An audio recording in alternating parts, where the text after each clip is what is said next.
Very vital important paper. Today we have to discuss doctrine of lifting the veil of company. Discuss its consequences. निगमन के आवरण को हटाने के सिद्धांत की विवेचना कीजिए। आपको यह समझाना है कि निगमन है क्या, निगमन के आवरण को हटाने की प्रक्रिया क्या है, वह कौन कौन से सिद्धांत हैं जो निगमन को प्रकरण को हटाने की प्रक्रिया को बताते हैं। अब देखिए, एक चर्चित केस है जो आपको बताऊंगा, doctrine of lifting the well of company, यही है। तो इस केस में ये है, सालमन बनाम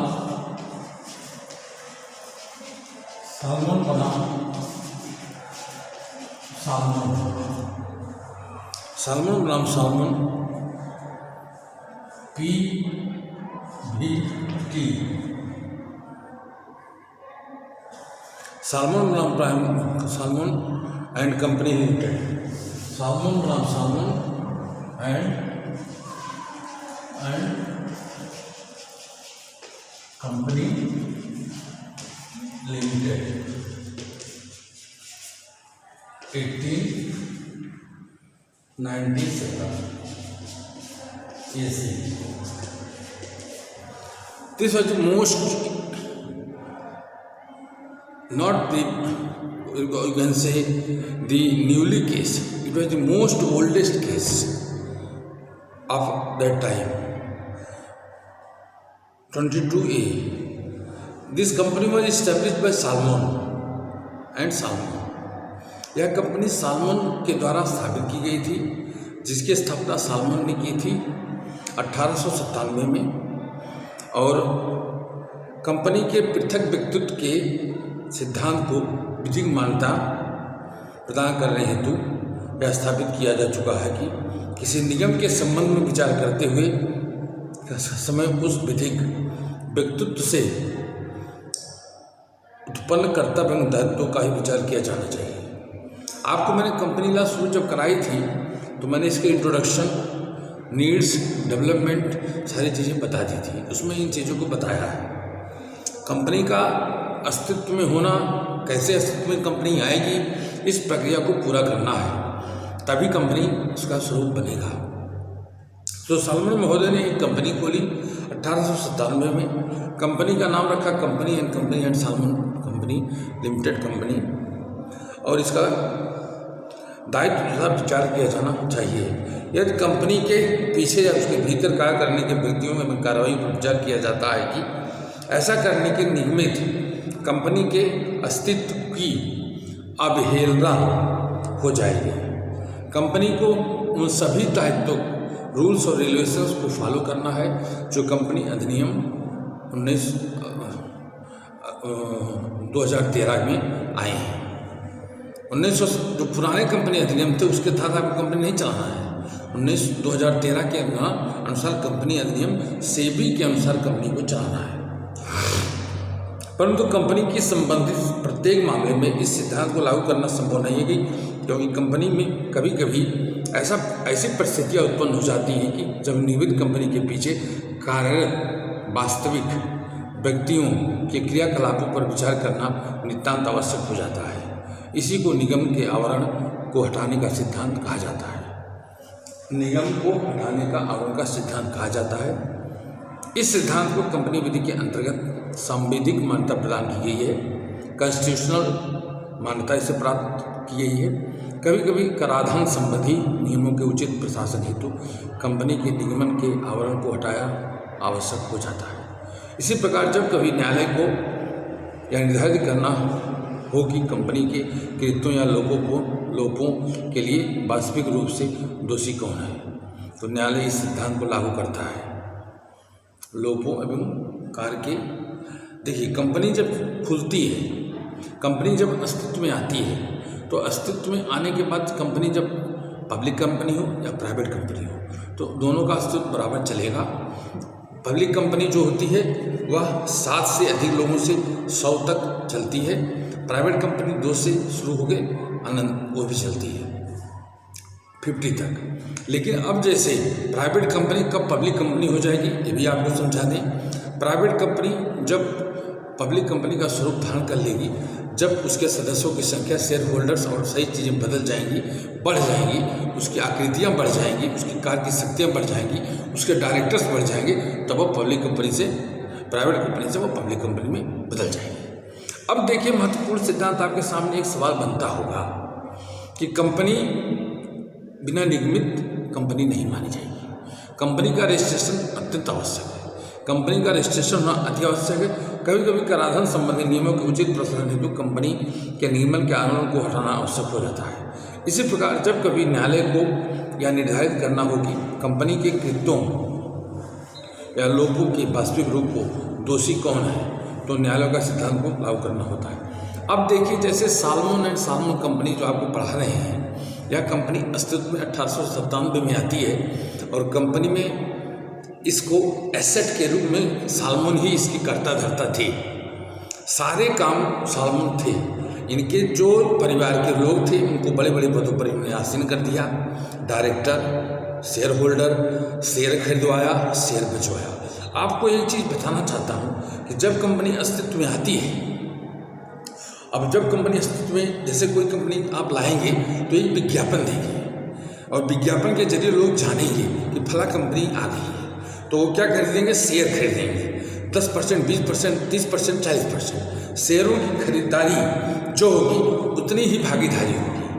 ये तो शेयर का मामला आ गया। डायरेक्टर, पब्लिक कंपनी में एक डायरेक्टर होता है, प्राइवेट कंपनी में एक डायरेक्टर होता है, पब्लिक कंपनी में 2 डायरेक्टर होते हैं।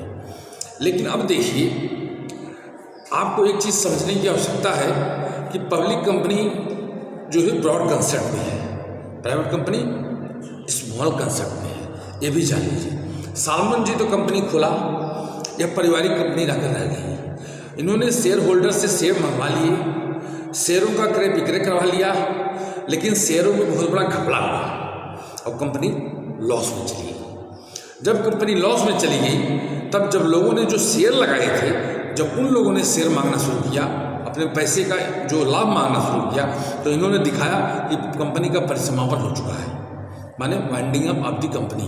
तो ऐसी स्थितियों में लोगों ने न्यायालय का दरवाजा खटखटाया और जब न्यायालय का दरवाजा खटखटाया तो कंपनी का अस्तित्व खतरे में दिखाया। तो ऐसी स्थितियों में परिसमापन की स्थिति आती है। न्यायालय का क्या विधि निर्माण नियम है, ये कंपनी के कृत्यों के लोगों के लिए वास्तविक रूप से दोषी कौन है, तो न्यायालय द्वारा सिद्धांत लागू होता है। शासकीय समनुदेशित बनाम Bagri brothers limited 75 Bombay law report 634 का मामला निगमन के आवरण को हटाने के सिद्धांत का एक उल्लेखनीय बात है, जिसमें एक व्यापारी ने अपने व्यापार की संपत्ति को ऋणदाताओं से बचाने के उद्देश्य से अपने व्यापार को कंपनी के रूप में परिवर्तित करते हुए स्वयं को एवं अपनी पत्नी को निदेशक के रूप में नियुक्त किया। अब देखो, यहाँ अपनी पत्नी को ही निदेशक बना डाला, ऐसा कंपनी लॉ में नहीं है। निदेशक के रूप में नियुक्त किया, कर लिया तथा बाद में अपने आप को दिवालिया घोषित कर दिया। अब सुनिए कितना बड़ा फ्रॉड हो रहा है। दिवालिया घोषित कर लिया। बम्बई उच्च न्यायालय द्वारा अवधारित किया गया कि व्यापारी द्वारा अपने व्यापार को कंपनी के रूप में संपरिवर्तित या अंतरित करना शून्य था, क्योंकि इसके पीछे व्यापारी का उद्देश्य बेईमानी था। उसके ऋणदाताओं से बचने के लिए अपने व्यापार पर कंपनी के रूप में एक आवरण कर लिया है था कि जो कि ऋणदाताओं के प्रति सरासर धोखा एवं कपटपूर्वक कार्य था। बम्बई उच्च न्यायालय ने निगमन के आवरण को हटाने के सिद्धांत को लागू करते हुए अवधारित किया कि अपने व्यापार को कंपनी के रूप में परिवर्तित करने वाला व्यापारी अपने ऋणदाताओं के लिए यह ऋण का भुगतान करने के लिए बाध्य था तथा उसके द्वारा किया गया कार्य पूर्ण रूप से अवैध था। उसने तो अपनी पत्नी को क्यों बनाया डायरेक्टर कि साला माल वो लूटेगी, अपने को दिवालिया घोषित किया इसलिए कि बचने के लिए किया। लेकिन जब न्यायालय में मामला गया, न्यायालय ने कहा कि नहीं भाई, तुमको भरना होगा, तुम बच नहीं पाओगे। एक मामला महत्वपूर्ण और आपको बताते हैं। बजरंग प्रसाद बनाम चालान बनाम महावीर प्रसाद मचालान, या 1999 कलकत्ता 1956 का मामला भी निगमन के आवरण को हटाने के सिद्धांत को संबंधित है, जिसमें एक ही परिवार के 2 परस्पर विरोधी गुट थे, जहाँ एक गुट से दूसरे को चालाकी से हटा दिया, जिसके कारण दोनों गुटों में झगड़ा एवं विवाद हो गया। कलकत्ता उच्च न्यायालय द्वारा अवधारित किया गया कि बहुसंख्यक अंशधारियों द्वारा अल्पसंख्यक अंशधारियों का अन्यायपूर्ण आचरण करते हुए कुप्रबंध ऐसा करने से न्यायालय को कंपनी अधिनियम 1956 की धारा 397 एवं 398 एक अंग कंपनी अधिनियम 2013 की धारा 241, 242 के अंतर्गत सामयिक अधिकारिता प्राप्त है। Vijay Kumar Agrawal corporate doctrine of lifting the veil of company है, सब पहचान लेना। विजय कुमार अग्रवाल बनाम रतनलाल बगाड़िया या 1999 कलकत्ता 106 का मामला निगमन के आवरण को हटाने के सिद्धांत से संबंधित एक प्रमुख बात है। इस मामले में कलकत्ता उच्च न्यायालय द्वारा अवधारित किया गया कि इस सिद्धांत का प्रयोग सामान्यतः कंपनी अधिनियम द्वारा अन्य वित्तीय एवं कराधान संबंधी विधियों के संदर्भ में किया जाता है, परंतु इस सिद्धांत को निम्नलिखित परिस्थितियों में भी लागू किया जा सकता है। कंपनी की वास्तविक प्रकृति एवं निर्धारण करने के लिए जहां किसी मामले में न्यायालय को प्रशासन कंपनी की वास्तविक प्रकृति का पता लगाना हो तो न्यायालय उस कंपनी के विधिक का आवरण को हटाकर उसके पीछे कार्यरत एवं वास्तविक व्यक्तियों को गतिविधियों या आचरण परीक्षण कर सकता है जिनका उस कंपनी का नियंत्रण है। डेलर कंपनी लिमिटेड बनाम continental tyre and company limited 1961 2AC 307 का मामला इस संदर्भ में उल्लेखनीय है, जिसे डेलर कंपनीवाद के नाम से भी जाना जाता है। इस प्रकरण में इंग्लैंड की एक कंपनी ने जर्मनी में स्थित किसी जर्मन कंपनी द्वारा बनाए गए रबर टायर की बिक्री के व्यापार के लिए स्वयं को इंग्लैंड में निगमित कराया, परंतु यदि कंपनी किसी नियमित कंपनी के निदेशक या उस पर नियंत्रित रखने वाला वास्तविक व्यक्ति शत्रु देश के नागरिक हो अथवा किसी अन्य देश के निवासी होते हुए इस शत्रु देश का नियंत्रण में कार्य करता हो तो उस कंपनी को शत्रु कंपनी का माना जाएगा। किसका माना जाएगा? शत्रु कंपनी का माना जाएगा। अतः इस मामले में इंग्लिश कंपनी शत्रु कंपनी घोषित करते हुए उसके बाद को निरस्त कर दिया जाए। अनुसूचित कर मुक्ति का लाभ लिए जाने की आशंका होने पर देखिए, किसी कंपनी में वास्तविक रूप से स्वरूप एवं प्रकृति को समझने के लिए न्यायालय के निगमन के आवरण को हटाने के सिद्धांत की स्थिति में भी लागू करना पड़ता है जब न्यायालय को यह आशंका हो कि कंपनी का निगमन कंपनी की आड़ में कार्य करने वाले व्यक्तियों को कर मुक्ति का अनुचित लाभ उठाने के उद्देश्य से किया गया। इस सिद्धांत को न्यायालय द्वारा भी लागू कर सकता है जब न्यायालय को यह प्रतीत हो कि निगमन केवल कर दायित्व के बचाव के लिए किया गया। आयकर आयुक्त बनाम मीनाक्षी मिल्स लिमिटेड या 1967 सुप्रीम कोर्ट 819 के मामले में उच्चतम न्यायालय द्वारा अवनिर्धारित किया कि जहां यह दिखाई दे कि कंपनी के निगमन का एकमात्र उद्देश्य कराधान है के दायित्व से बचने का था तो उस दिशा में न्यायालय कंपनी की प्रत्येक अस्तित्व के सिद्धांत को अनदेखा करते हुए निगमन के आवरण को हटाकर समव्यवहार के वास्तविक स्वरूप का पता लगा सकता है। उच्चतम न्यायालय ने इस प्रकार की अवधारणा मैकडोवेल एंड कंपनी लिमिटेड बनाम वाणिज्यिक कर अधिकारी 1985 3 SCC 230 के मामले में व्यक्त की। Neuro Huygens limited Bharat Singh प्रस्तुत मामले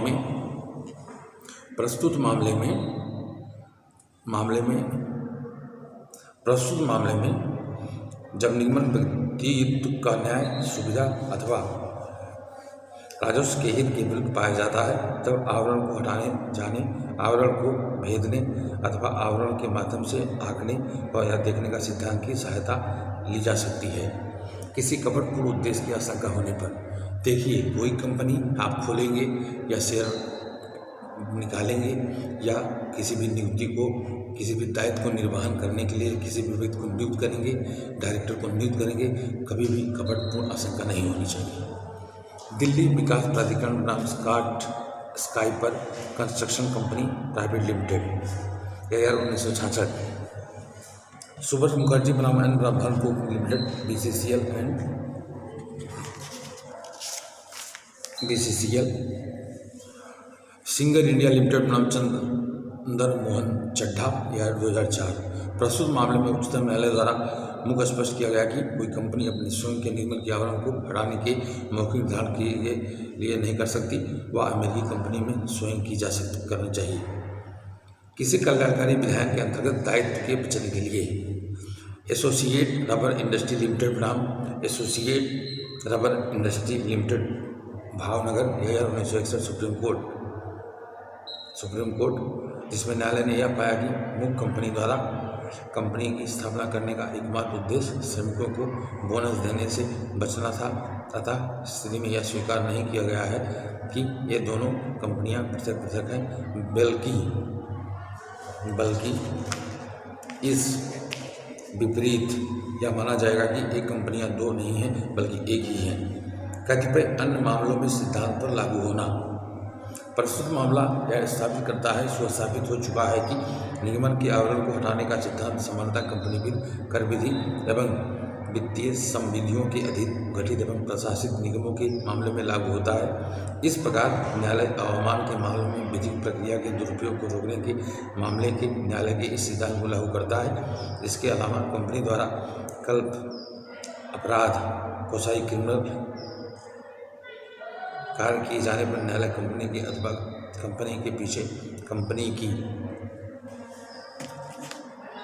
अथवा में कार्य करने वाले वास्तविक व्यक्तियों के दायित्व का निर्धारण करने हेतु भी निगमन के आवरण को हटाने के सिद्धांत को लागू करता है। कभी कभी कंपनी अपने मूल स्वरूप को लेकर ऐसी गतिविधियों में लिप्त हो जाती है कि किसी अभिकरण एजेंसी या ट्रस्ट द्वारा की गई गतिविधियों के समान माना जाता है। ऐसी स्थिति में न्यायालय इस सिद्धांत को लागू करके कंपनी की वास्तविकता का पता लगाना होता है।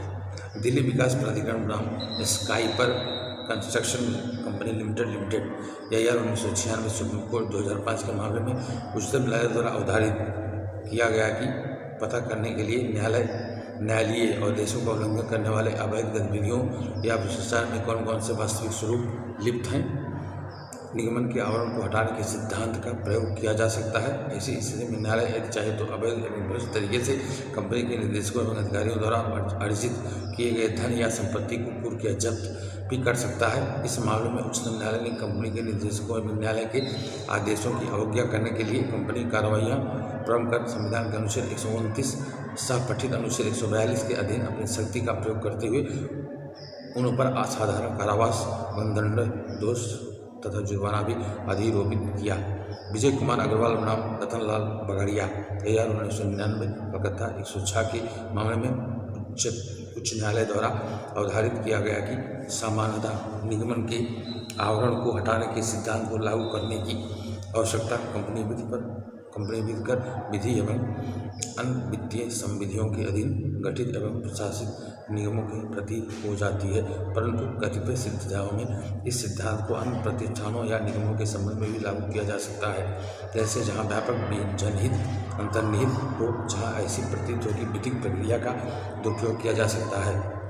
उपरोक्त विवेचन से स्पष्ट हो जाता है कि निगमन के आवरण को हटाने का सिद्धांत सॉलमन के बाद में विवादित कंपनी के पृथक व्यक्तित्व के सिद्धांत का एक अपवाद है। ऐसे दोनों ही सिद्धांत कंपनी विधि, कर विधि एवं अन्य प्रकार की विधियों के समानता द्वारा सिद्धांत का जिनका प्रयोग न्यायालय अपने समझ आने वाले मामलों में वास्तविकता जानने हेतु करता है। देखिए, I have to clear today Salmon Company Limited, 1897. This case was the most renowned and important case corporate of lifting fail, and by this there are so many cases which I have referred, the cases, the most relevant cases, and I think that through that cases you have to read and write and understand my lecture, and again, and this question is very important for your exam in incoming exam. Thank you all of you. God bless you.